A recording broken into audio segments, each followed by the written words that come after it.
Be agreed to, and I call the member for Hinkler. Well, thank you very much, Mr Deputy Speaker, and of course I support the original bill in its original form.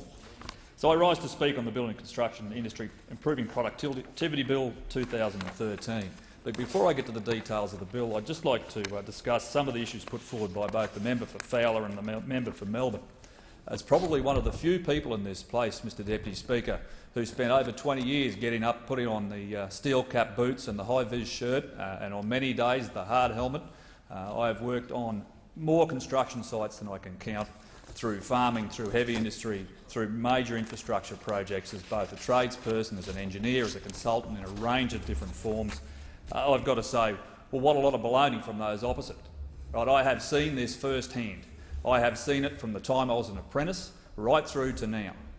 The toolboxes full of glue, right? The time where you go back and you find that someone's welded your locker shut because you didn't agree with the union official. The time when people went outside and they found their cars with 4 flat tyres. Originally, the BLF, right, those great bastions of protectors of the people in the construction industry. Look, I've got to tell you, I've seen all of it, and it is absolutely appalling. This bill is absolutely necessary, in my view. Now, the member for Fowler talked about worker exploitation and how the people on this side of the House had never done anything about it. Well, there's this small thing called Task Force Kadina, which this government has put forward and has implemented, a multi-jurisdictional task force to address worker exploitation in horticulture. For those people who are out there who have been robbed by unscrupulous labour hire contractors, by people who look to exploit them to make more money. That task force is in place and active right now, and it was put in place by this government. Those opposite, they knew about this issue for many years, 6 years in government, and what was the result? Well, they had another review. We had another report. We had another pile of recommendations. Well, we are taking action because this is a legitimate problem which is causing all sorts of major issues in rural Australia in particular. And for those people who are out there, who are getting paid cash in the hand, who are getting burned by people who have companies that they phoenix, it is addressing those issues, and it is addressing them now. The people who are the perpetrators will be found, they will be caught, and they will be prosecuted. And I know of a number of those that are underway right now, and of course a number who have operated labour hire firms and actually been penalised. Now, the member for Melbourne talks a lot about workplace health and safety, but he seems to dismiss and certainly not recall that there are actually state governments in Australia. Now, the state government predominantly has the responsibility for OHS. They have enormous departments, any number of workplace health and safety inspectors, large amounts of legislation which they enforce. Now, the difficulty, of course, is we now have a second layer with the Federal Safety Office, but I will get to that a little bit later on. But the importance of the construction centre to the importance of a strong construction sector right now certainly cannot be underestimated. We have gone through a massive boom. Now, it's talked about as the mining boom, it's talked about as the resources boom, but the reality is the majority of that has been a construction boom. There have been very, very large projects underway for many years. Most of those are starting to come to an end now. In Gladstone, for example, more than 15,000 people employed on major projects. You go to small towns in Queensland like Roma and Mitchell and Miles and Chinchilla. They have literally expanded so far they needed extensions to their tarmacs on their airport runways. They needed new facilities. There were 1,000-person camps in the district. There has been an enormous boom in the construction sector, and we need to ensure that it continues, because right now, in my home state, there are tens of thousands of people, highly skilled people, who are sitting around and unemployed. They need more construction projects, they need them to be viable, and they need them to be underway right now. Now, the Royal Commission in 2003 found consistent evidence that building sites and construction projects in Australia were the hotbeds of intimidation, lawlessness, thuggery and violence. I haven't been on many of those. I can tell you that is certainly the case. That is absolutely the case. As an apprentice, I can recall tradesmen who didn't join the union were blackbanned because that was allowed back then. That was allowed back then. Now, we've moved on. I actually went through the period where demarcation was addressed. It was absolutely terrible. Tradespeople who decided it was a good idea to teach me certain things. Mr Deputy Speaker, I'd like to be able to weld. As an electrician, that would be a fairly handy skill. But in the workplace where I did my time, that wasn't permitted, because an electrician shouldn't know how to weld. That was someone else's job. It would have been incredibly handy in my future life at that time as an 18 or 20-year-old. However, that couldn't happen. And I clearly remember tradesmen's tools being stolen. It continued intimidation. This stuff went on forever. It was just terrible. Now, we need to address this. This is one way to fix it.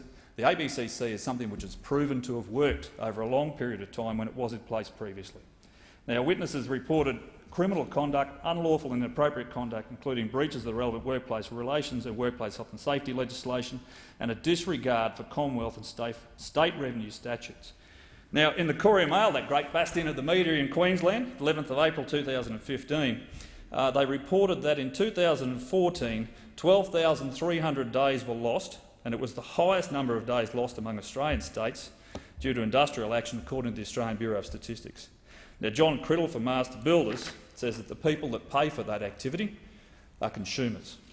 The cost is passed on to the consumer. And in fact, the CFMEU Enterprise Bargaining Agreement adds an average of $50,000 in cost to every unit constructed. A 1 or 2 bedroom unit in a 10+ storey apartment block within 2 kilometres of the Brisbane CBD will cost between $260,000 and $300,000 for a CFMEU construction. That same unit for a non-union unit will be between $220,000 and $250,000, a difference of some $40,000 to $50,000. These are the things that need to be addressed. We need a strong construction centre because our economy needs it. We need more employment, and certainly I would encourage the Palaszczuk government to get their hand out of the cookie jar right now and start to get on with the federal projects which are available to build. Right, we have massive projects available in Queensland. We have the second range crossing in Toowoomba, over $1 billion worth of construction.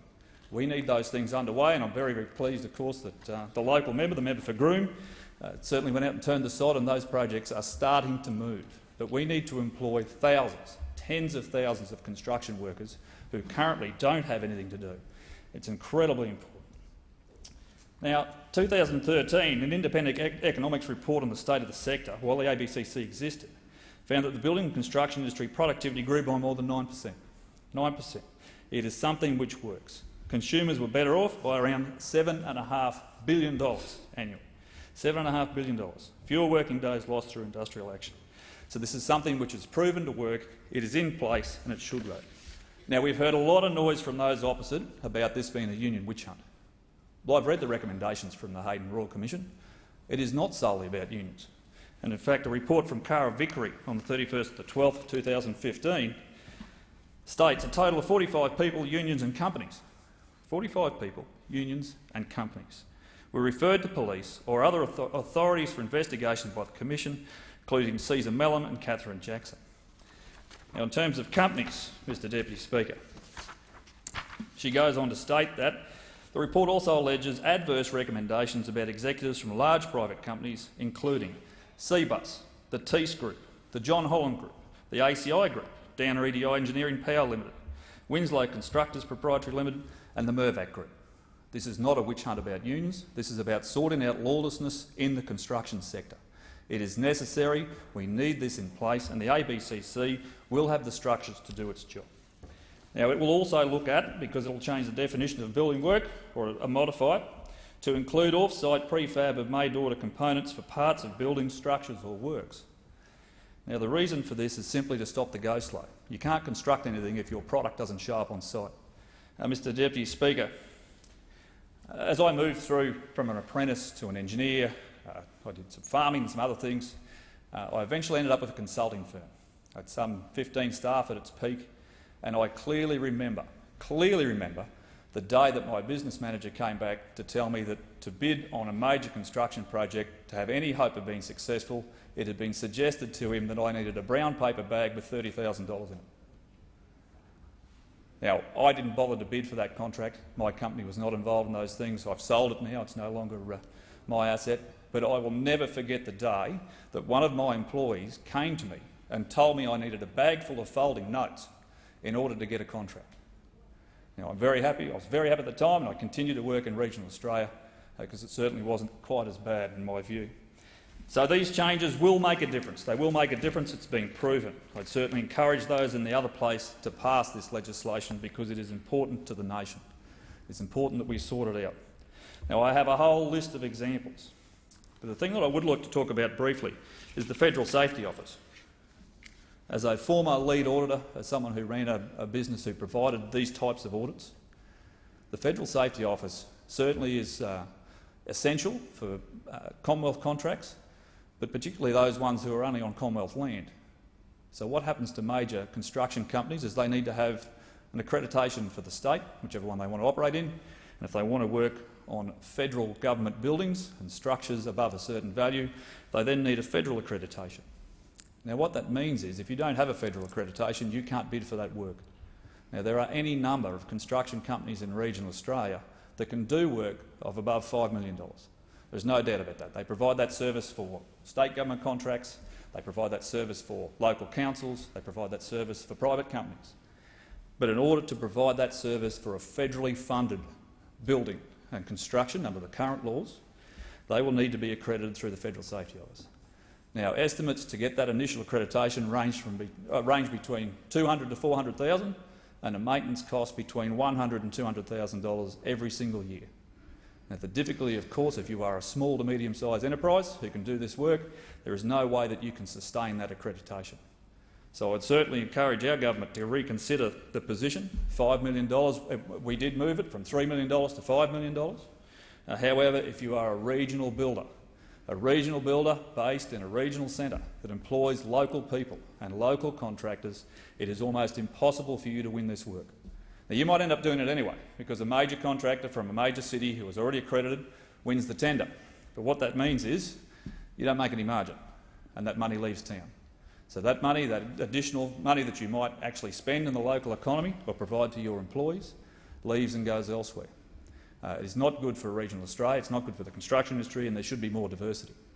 Because quite simply, we shouldn't have a handful of large major companies only having the capacity to deliver federal government projects. In the regions, these projects are incredibly important because quite simply the value and the amount of money it can inject into the local economy makes a real difference to the people that live there. And not only that, it provides opportunities for our local youth to get in and potentially get an apprenticeship, to at least get experience on a major construction project, experience that they might not get elsewhere in the time that they are there. So I would encourage our own government to consider this differently. The Federal Safety Office does provide a necessary evil, I would say, Mr Deputy Speaker, necessarily evil. But it is another layer of red tape, it is another cost for businesses, and we really should go back to looking at this issue as part of our review of the Federation, because quite simply someone should have responsibility. It shouldn't be allocated to everybody, because once again, from experience, I can say that in order to meet the accreditation for the state and the federal accreditation schemes, there's actually areas of direct conflict. So things which are exactly opposite. You need to have two sets of systems. It doesn't actually give you the outcome that you might want. Reams and reams of paper does not make a difference to OH&S. Right. Having a certificate on the wall doesn't prevent someone from falling from a roof or through a hole or through something which is not covered or being run over on a construction site. So we need to think about how we address this. In my view, it is a state responsibility. They have the capacity, they have the legislation already in place. But it is something we need to think about. But this bill is incredibly important. We need to get it through the other place. I would certainly once again encourage those in the Senate to pass this bill. It is a good bill for consumers. It will reduce the cost to them. It will reduce lawlessness. It will reduce lost time. And it certainly will address both union and company issues within the construction sector. It is not just unions which are addressed by this bill. I commend the bill to the House. I thank the member for Hinkler. The question